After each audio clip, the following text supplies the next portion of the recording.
இதுவரைக்கும் சந்திராஸ் கிச்சனை சப்ஸ்கிரைப் செய்யாதவர்கள் ரெட் கலர் சப்ஸ்கிரைப் பட்டனை ப்ரெஸ் பண்ணி சப்ஸ்கிரைப் பண்ணிக்கோங்க. கூடவே பக்கத்தில் இருக்கிற பெல் பட்டனை ப்ரெஸ் பண்ணுங்கள். எங்களுடைய அப்டேட்ஸ் உடனுக்குடன் உங்களை வந்து சேரும். Hi friends, welcome to Chandra's kitchen. இன்றைக்கி நம்ம ஒரு சுவையான காலிஃப்ளவர் பெப்பர் கிரேவி எப்படி செய்கிறதுன்னு பார்க்கலாம். இதுக்காக ஒரு கடாயில் நான் 1 ஸ்பூன் அளவுக்கு மிளகு சேர்த்துக்கிறேன். 1 ஸ்பூன் அளவுக்கு சோம்பு சேர்த்துக்கலாம். 1 கொத்து அளவுக்கு கருவேப்பிலை சேர்த்துக்கலாம். இப்போ இது எல்லாமே நம்ம சேர்த்து சிம்மில் வச்சு வறுத்துக்கணும். இப்போ மிளகு, சோம்பு, கருவேப்பிலை 3 நல்லா வறுபட்டுருச்சு. இதை நம்ம ஒரு மிக்சர் ஜாருக்கு மாற்றிக்கலாம். இப்போ நம்ம மிக்சரில் மிளகு, சோம்பு, கருவேப்பிலை சேர்த்தாச்சு. இதை நல்லா பவுடராக அரைச்சிக்கோங்க. இப்போ நம்ம அதே கடாயில் ஒரு 3 ஸ்பூன் அளவுக்கு எண்ணெய் விட்டுக்கலாம்.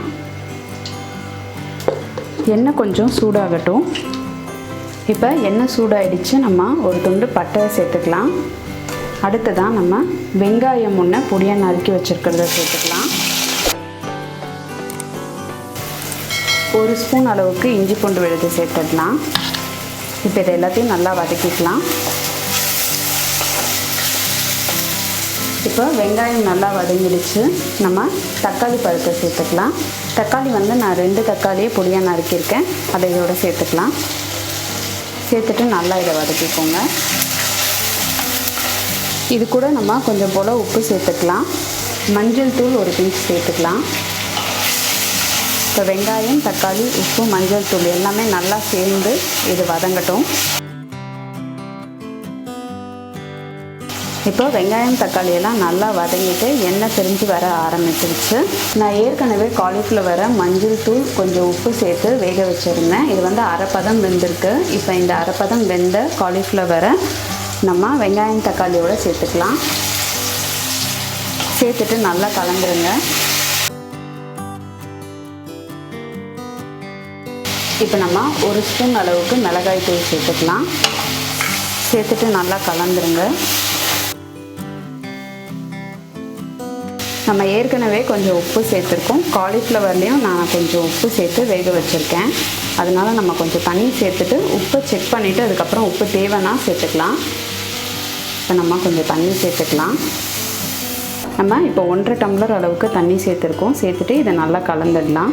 இது கொஞ்சம் நேரம் வேகட்டும். நான் உப்பு இப்போ சேர்க்கல, ஏன்னா உப்பு கரெக்டாக இருக்குது. உங்களுக்கு தேவைப்பட்டால் நீங்கள் உப்பு இந்த ஸ்டேஜ்லேயே சேர்த்து கொதிக்க விட்டுக்கோங்க. இந்த தண்ணியிலேயே இந்த காலிஃப்ளவர் இன்னும் கொஞ்சம் நல்லா வேகணும். இப்போ கொஞ்சம் கொதிக்க ஆரம்பிச்சிடுச்சு. நம்ம கலந்து விட்டுக்கலாம். இப்போ நம்ம கலந்தாச்சு. இது இன்னும் கொஞ்சம் நேரம் கொதிக்கட்டும்.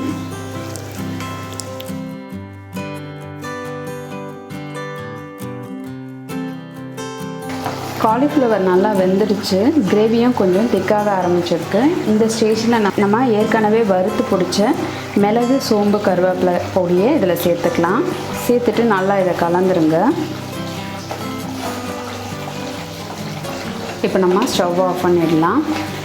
இந்த கிரேவி சப்பாத்தி, சாதம், அதுக்கப்புறம் ஜீரா ரைஸ் இதுக்கெலாம் ரொம்ப நல்லாயிருக்கும். கண்டிப்பாக ட்ரை பண்ணி பாருங்கள். இப்போ கொஞ்சம் கருவேப்பிலை சேர்த்துக்கலாம். அடுத்ததாக கொஞ்சம் போல் கொத்தமல்லி சேர்த்துக்கலாம்.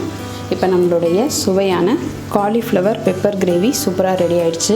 நீங்களும் இந்த சுவையான காலிஃப்ளவர் பெப்பர் கிரேவியை உங்கள் வீட்டில் ட்ரை பண்ணி பாருங்கள். ட்ரை பண்ணி பார்த்துட்டு உங்களுடைய ஃபீட்பேக்கையும் கமெண்ட்டையும் எங்களுக்கு சொல்லுங்கள். இதே மாதிரி இன்னும் நிறைய ரெசிபிஸ் உங்களுக்காக வந்துகிட்டே இருக்குது. இதுக்காக நீங்கள் செய்ய வேண்டியதெல்லாம் சந்திராஸ் கிச்சனுக்கு இது வரைக்கும் சப்ஸ்கிரைப் பண்ணலைன்னா சப்ஸ்கிரைப் பண்ணிடுங்க. பக்கத்தில் இருக்கிற பெல் பட்டனையும் ப்ரெஸ் பண்ணுங்கள். நான் இன்னொரு சுவாரஸ்யமான ரெசிபியோடு உங்களை சந்திக்கிறேன். நன்றி, வணக்கம்.